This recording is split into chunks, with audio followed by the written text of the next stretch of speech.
دوسری شادی کرنا بالکل جائز ہے،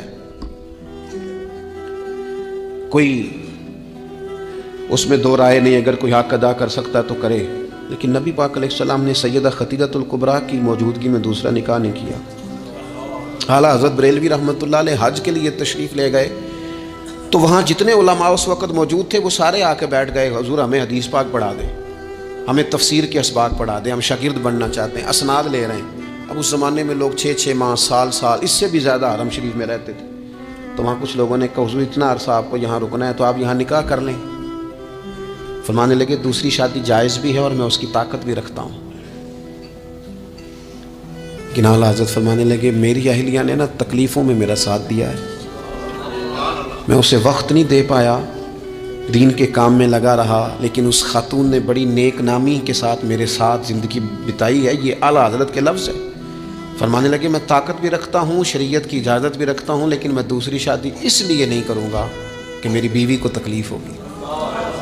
لیکن یہاں جناب حالات بدلے نہیں تو عنوان بدلا نہیں۔ میں نے کہا ہے کہ ناجائز نہیں کہہ رہا میں اس کو کسی مقام پر بھی، لیکن کچھ چیزیں ایسی ہیں جس کو آگے بڑھ کر ہم سیرت اور سوانے سے لے سکتے ہیں۔ سیدہ خدیجہ الکبریٰ رضی اللہ تعالیٰ عنہا نے حضور سید عالم علیہ السلام کے ساتھ وہ وقت گزارا تھا جو اسلام پر غربت کا وقت تھا، جو کفار کی اذیتیں برداشت کرنے کا وقت تھا، جس وقت معاذ اللہ کمر مبارک پر اونٹ کی اوجڑیاں رکھی جاتی تھی، راستے میں کانٹے بچھائے جاتے تھے، پتھر برسائے جاتے تھے۔ اس موقع پر سیدہ پاک حضور کی بارگاہ عالی مرتبت میں رہی۔ حضور کی ہر زوجہ کی کیا شان ہے۔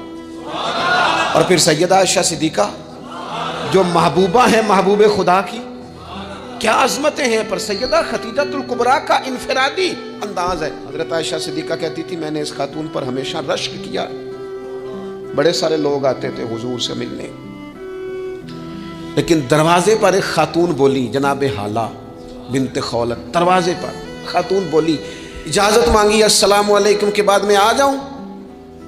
تو سیدہ عائشہ صدیقہ فرماتی ہے محبوب نے جھٹ سے چہرہ مبارک اٹھایا، فرمایا یہ تو حالہ کی آواز ہے، یہ تو خدیجہ کی بہن ہے، یہ دیکھو کتنی آواز ملتی ہے، تو خدیجہ کی بہن ہے، حالہ کی، جلدی سے بلاؤ۔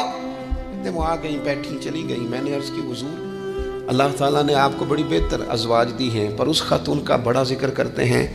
تو سیدہ کہتی ہیں دیکھتے دیکھتے ہی حضور کے آنسو چھل کے، دیکھتے دیکھتے ہی رخساروں سے وہ نور بھری لڑی مبارک داڑھی کے قریب آنے لگی۔